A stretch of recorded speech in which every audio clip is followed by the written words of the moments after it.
Eagle's Nest Pizzeria. And when they brought the oven in, the brick oven that they use in there from Italy, and they had to take it up there with a helicopter. It was so big and heavy. The other building right beside that was Kate Fox Lodge.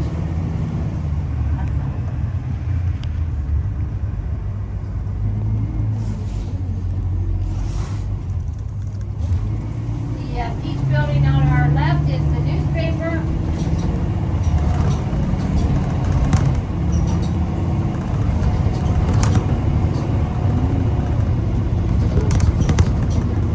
We have a Moose Lodge, an Eagles Club, an Elks Lodge, and an American Legion. The American Legion was on our left side, but somebody burned it down.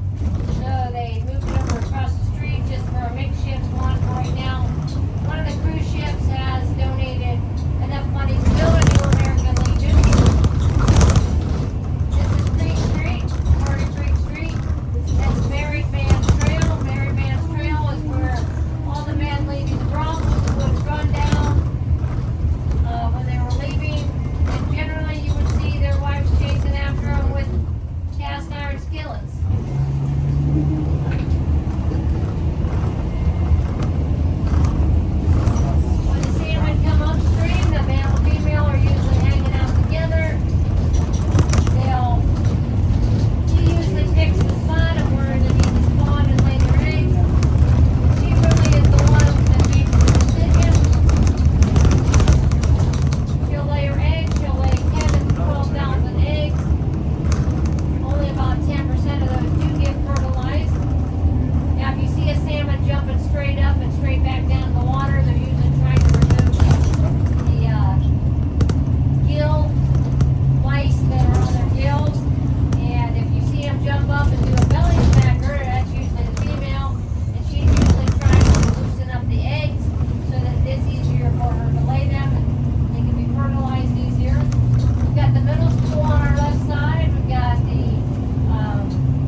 Still open. There's only 3 canneries still open out of 13.